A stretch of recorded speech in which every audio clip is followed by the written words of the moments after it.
Importante es reflexionar, sobre todo si nos encontramos con desafíos en la comunicación, ¿no? O sea, si encontramos alguna dificultad con el otro o si encontramos situaciones con mayor dificultad para poder comunicarnos.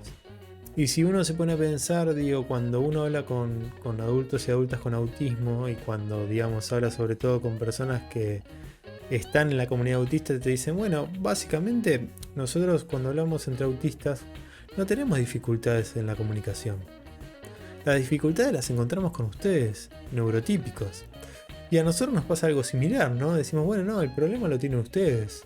O sea, porque nosotros entre nosotros nos entendemos bien.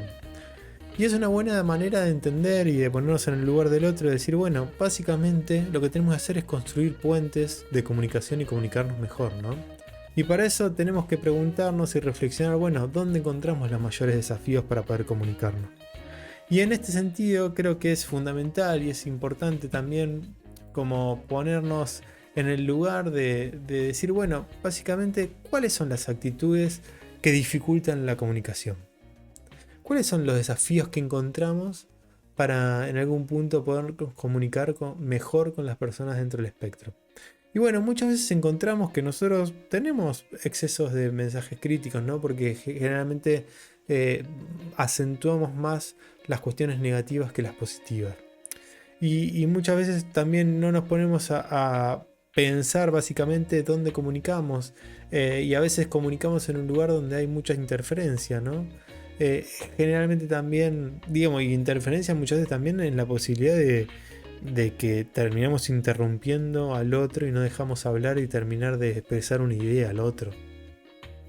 Y sobre todo al otro que muchas veces tiene desafíos en la comunicación.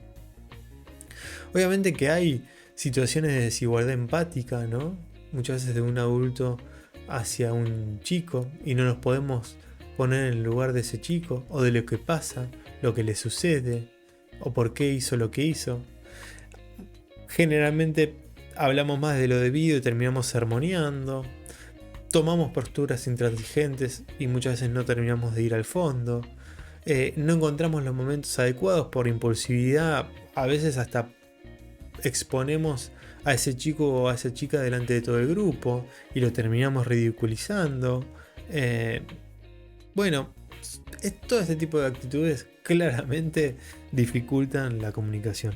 Pero, ¿qué nos favorece la comunicación? O sea, ¿cuáles son algunas de las claves que nos van a permitir básicamente favorecer la comunicación y sobre todo esto, ¿no? El uso de la asertividad, esto que venimos hablando, ¿no? La posibilidad de poder trabajar sobre la asertividad para tener una mejor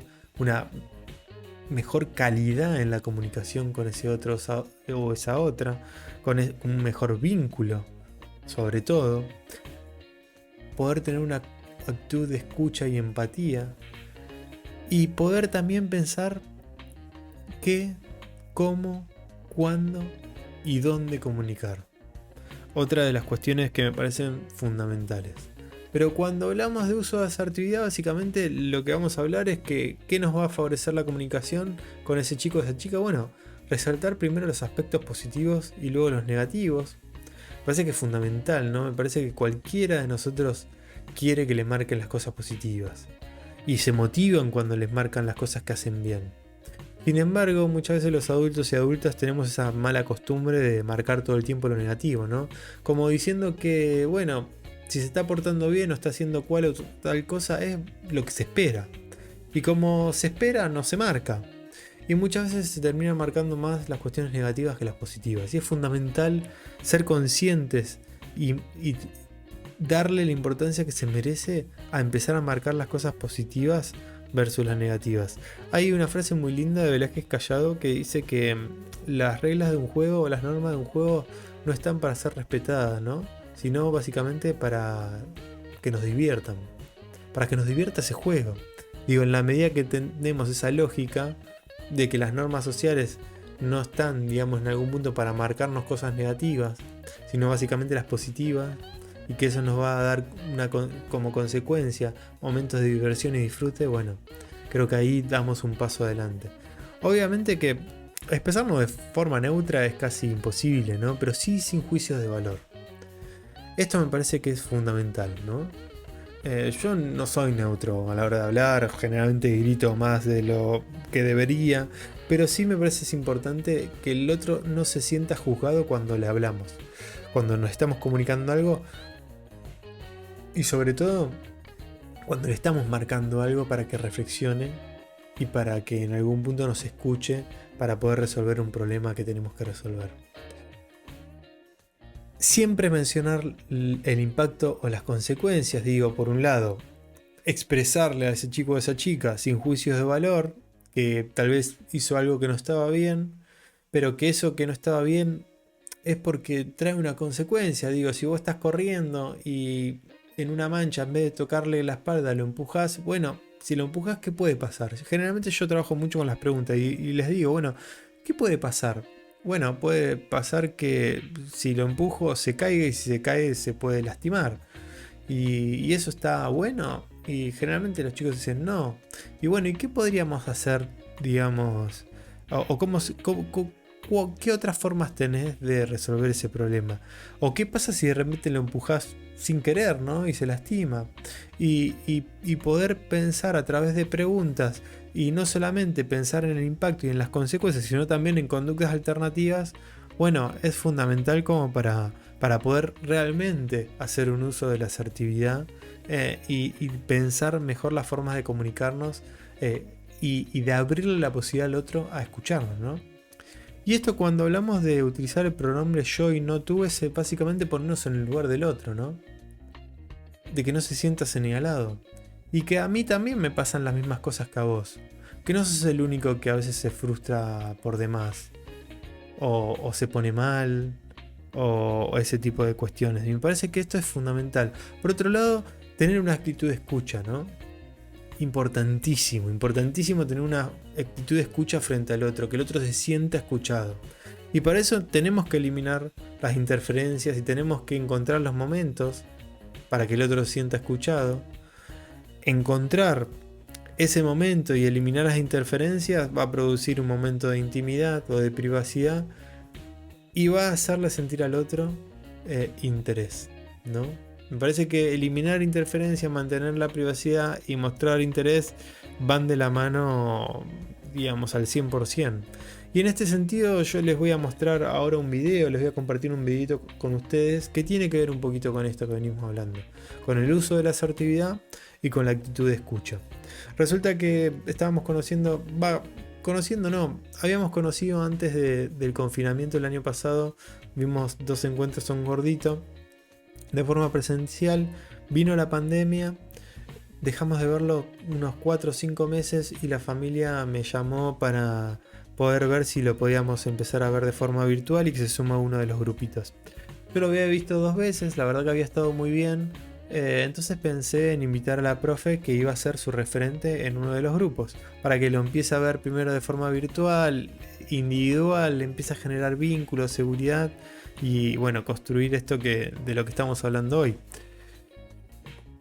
Pero lo que sucedió fue que me equivoqué en una cosa, no le anticipé que iba a estar ella.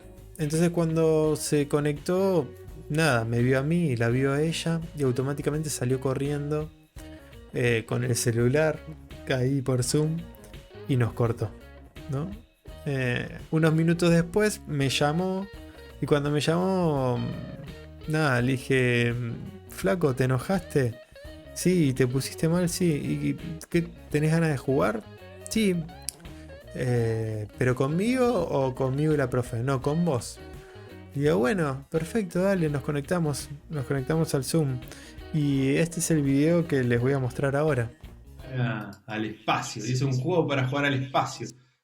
¿Ves acá qué dice? Sí, ¿Qué dice ahí? viaja a Marte. A Marte, vamos a viajar a Marte. ¿Estás preparado para viajar a Marte? Sí, Genial, muy bien con eso. Para que estoy buscando algo, así le ponemos un poquito de sonido. Digo, nos conectamos, se conectó de buena manera. em, y en algún punto yo lo que estaba haciendo era, bueno, nada, alivianar la situación y esperar el momento para poder charlar de lo que había sucedido con él. A nuestro juego y nos ambientamos para viajar a Marte. Acá.